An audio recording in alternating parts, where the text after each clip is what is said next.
차장님, 나온 콘텐츠 반응이 좋아요. 무려 토탈 4.6만 회. 저희 이번 콘텐츠 출연 가능하실까요? 제가 셀럽도 아니고 너무 부담스러운데요.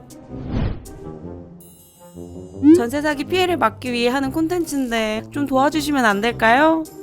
그러면 취지가 좋으니까 이번 한 번만 하겠습니다. 벌써 세 번째입니다. 홍보실로 옮겨야 되는 거 아닌가 싶은데요. 채권관리부 정동원 차장입니다. 안녕하세요. 차장님, 4만 축하드립니다. 감사합니다. 브이로그에 달린 댓글 좀 보셨어요? 저는 제 얼굴이라서 그런지 부끄러워서 보지는 못하겠더라고요. 그래서 처음에 한 번 봤는데 댓글이 좀 많이 달렸나요? 네, 댓글이 또 꽤 재밌는 댓글 많이 달렸는데요. 그래서 오늘의 콘텐츠는 댓글 읽기. 이거 벌칙 아닌가요? 생각보다 HF 영상에 주택금융공사 관련 문의를 주시는 분들이 많으시더라고요. 아무래도 우리 공사 상품에 대한 관심도가 많이 높아진 것 같아요. 그럼 제가 오늘 열심히 대답 한번 드려보겠습니다. 지금부터 댓글 읽기 한번 해보겠습니다. 처음 댓글인데요. 견우님이 질문을 해주셨네요. 오늘 한국주택금융공사 직원과 통화를 했는데 갱신거절 통지 카톡으로 된다고 해놓고 다른 분 연결하니까 카톡으로 안 된다고 문자로 하라고 하시는데 또 유튜브 댓글에는 또 카톡으로 된다고 하시네요. 어떤 게 맞는 건가요? 일단 혼란을 드려서 대단히 죄송하고요. 아마 이런 대답이 나간 데는 이 카톡이 원래는 저희가 공식적으로 안내하는 방법이 아니어서 그렇습니다. 하지만 카톡이 되는 경우가 두 가지가 있습니다. 첫 번째는 임대인에게 카톡을 발신을 하고 임대인께서 그 내용을 알았다라고 답변을 하는 경우, 그리고 두 번째 요건이 특히 중요한데요. 임대인의 그 카톡 프로필상의 전화번호가 임대차 계약서상의 임대인 연락처와 동일해야 됩니다. 그리고 이렇게 말씀을 드리면 카톡에서 전화번호 어떻게 확인하지? 라고 하시는 분들이 계실 텐데요. 임대인 카카오톡 프로필에서 통화하기를 눌러보면은 전화번호가 나옵니다. 그 부분을 캡처해서 제출을 해주시면은 저희가 카카오톡으로도 인정을 해드리고 있습니다. 그러면 혹시 카카오톡 외에 인정되는 갱신거절 통지 방법은 어떤 게 있을까요?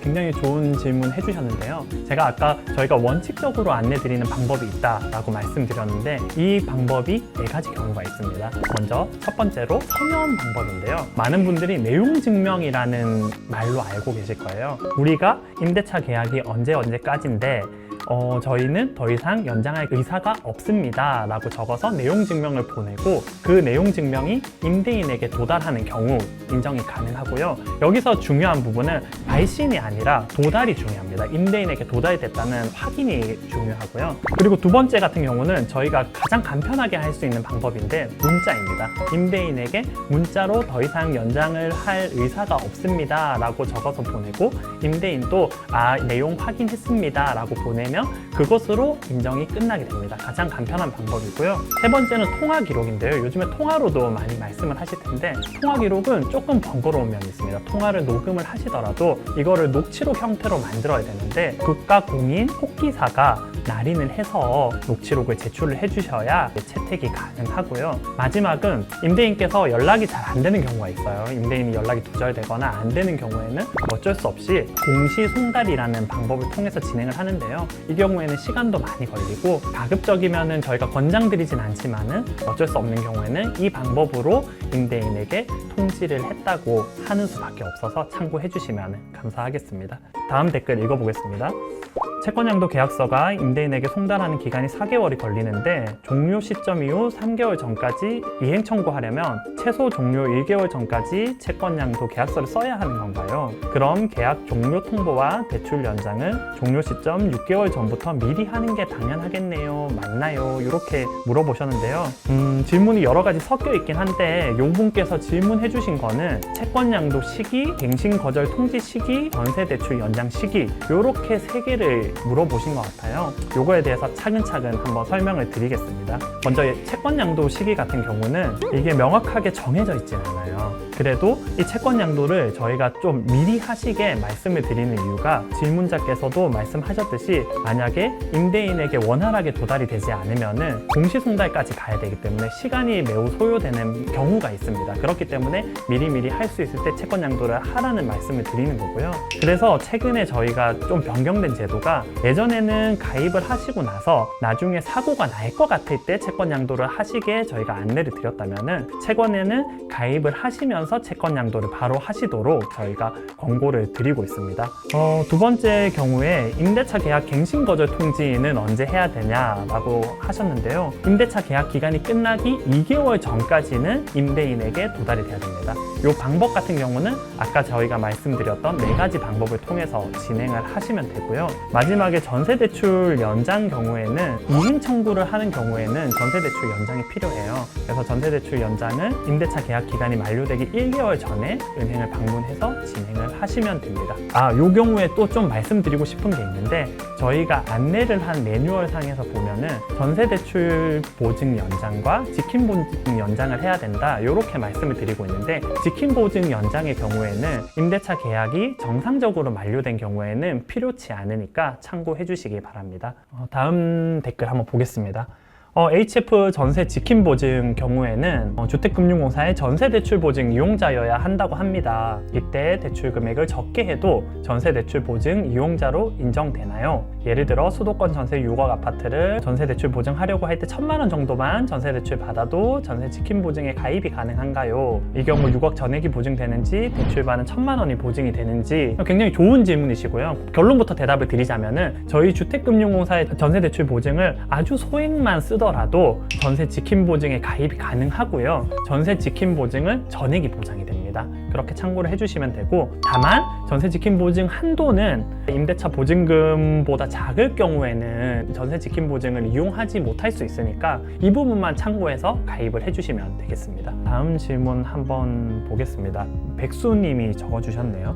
안녕하세요. 임대인 사망으로 상속인을 찾는 과정이고 현재 갱신 거절 통지를 못하고 있는 상황입니다. 임대인이 돌아가셨습니다. 임대차 계약 만기가 다가오고 있어 은행 담당자에게 문의하니 전세대출은 3개월 단위로 계속 연장 가능하고 전세 지킴 보증은 3개월 단위로 3회 연장 가능하다 해서 그 이상 연장은 안 되냐 했더니 HF에 문의해보라고 하네요. 어떤 게 맞는 건가요? 난감한 상황이라 답답하셨을 것 같은데요. 이런 경우가 사실 굉장히 어려운 경우입니다. 질문하신 부분이 상황이 섞여 있기 때문에 좀 상황을 구분해서 말씀드릴 건데요. 임대차 계약 갱신 거절 통지가 정상적으로 이루어졌을 경우에는 전세 지킴 보증을 연장할 필요는 없습니다. 그리고 전세 대출을 위한 전세 보증 같은 경우는 이행 청구를 목적으로는 2회까지 3개월씩 연장이 되게 돼 있습니다. 그런데 지금 질문자님 같은 경우는 임대인이 돌아가시고 상속인들에게 제때 갱신 거절 통지가 안 됐을 것 같은데요. 이러한 경우에는 저희가 묵시적 연장이 됐다고 보고요. 상속인 전원에게 임대차 계약 갱신 거절 통지를 보내고 상속인에게 도달이 됐는지를 확인할 필요가 있습니다. 이후에 4개월이 지난 후부터 저희 주택금융공사로 전세 보증금 반환을 청구하는 게 가능하게 되고요. 기존 보증기간 만료일 이전까지 은행에 가서 신청을 해주시면 되고요. 임대차 계약 갱신에 따른 전세 대출 및 전세 지킴 보증은 전세 대출 같은 경우는 2년 이내에서, 그리고 전세 지킴 보증 같은 경우는 2년 그리고 1개월까지 연장이 가능하니까 이 점 참고하셔서 업무 처리하시기를 바랍니다. 그리고 참고로 전세 지킴 보증 기한 연장 같은 경우는 전세 계약 기간 만료 1개월부터 신청이 가능하니까 이 부분도 참고해 주시면 감사하겠습니다. 자, 다음 댓글 한번 보겠습니다. 스톤619라는 분이고요. 안녕하세요. 보증 이행 청구 대비를 위해 해당 영상 시청 중인데 채권양도 서류 제출 내용 중 주택임대차 신고 필증에 관한 질문이 있습니다. 제가 전세 계약할 당시는 주택임대차 신고 필증이 의무가 아니어서 따로 진행하진 않았고 계약일 다음날 확정일자 신고를 하고 입주일 당일 전입신고 완료했는데 해당 서류 제출이 꼭 필요한 건지 없으면 어떻게 해야 하는지 궁금합니다. 열심히 대비해주고 계신 모범적인 임차인님이신데요. 결론부터 말씀드리자면 확정일자가 있는 임대차 계약서가 있거나 혹은 주택임대차 신고필증이 있거나 둘 중 하나가 있으면 됩니다. 아마 과거에 전세 계약을 진행하신 분들은 확정일자가 있는 임대차 계약서가 있을 것이고요. 비교적 최근에 전세 계약을 진행하신 분들은 주택임대차 신고필증이 있으실 겁니다. 그래서 둘 중에 가지고 계신 걸로 제출을 해주셔도 무방합니다. 다음은 예림아빠라는 분이신데요. 안녕하세요. 전세지킴 보증 사고 발생 신고 및 이행 청구 시 필요한 서류 중에 임대인 날인된 임대차 보증금에 대한 권리침해 유무 확인서, 임대인 인감증명서가 있는데 임대인과 연락이 되지 않아 받기가 어려울 것 같은데 어떻게 해야 하나요? 라고 질문해 주셨는데요. 지금 반환보증을 이용하시는 많은 분들께서 임대인과의 연락이 안 되는 문제로 좀 고통받고 계신데요. 임대인하고 연락이 안 되시는 경우에는 임대인의 인감증명서 생략 가능하시고요. 그리고 주택에 대한 권리침해 유무 확인서도 임차인께서 단독으로 작성하셔서 제출하시면 됩니다. 차장님의 시원한 댓글 읽기 덕분에 답답했던 마음이 좀 많이 풀리셨을 것 같아요, 다들. 오늘 댓글 읽어보니까 어떠셨어요? 주택금융공사에 도움을 필요로 하시는 분들이 이렇게 많으신지는 미처 몰랐고요. 이렇게 조회수가 올라가는 거는 기쁘지만 정말 한편으로는 마음이 아픕니다. 그래서 한편으로 더 다짐한 거는 저희 주택금융공사가 앞으로도 고객분들에게 더 많은 도움이 되는 컨텐츠를 제작해야겠다는 거고요. 그리고 만약에 고객분들께서도 주택금융공사 상품을 이용하시다가 궁금하시거나 불만이 있으신 경우에는 언제든지 저희 공사 홈페이지 또는 콜센터로 연락 주시면 즉각 응답드리고 반영하도록 하겠습니다. 네, 이제 마지막 콘텐츠의 댓글입니다. 끝까지 읽어주시고 답변 부탁드리겠습니다. 제 브이로그인가요? 한번 보겠습니다. 첫 번째는 영상이 너무 따뜻해서 올겨울 보일러 대신 틀어도 되겠어요. 네, 제 영상으로 난방비를 아낄 수 있다니 너무 훈훈한 댓글인데요. 저한테 장갑이라도 하나 주셔야 되는 거 아닌지 모르겠어요. 재밌네요. 자, 두 번째 보겠습니다. 포미유지 위반으로 고발합니다. 이거는 누가 쓴지 알 것 같아요. 이거는 제가 꼭 개인적으로 찾아가서 한번 얘기하도록 하겠습니다. 마지막인데요. 이렇게 자상모드 아빠인가요? 차장님 멋져요. 이거는 저 부끄러우라고 이렇게 마지막에 배치하신 것 같은데요. 더 이상은 안 될 것 같습니다. 여기서 인사드리겠습니다. 안녕.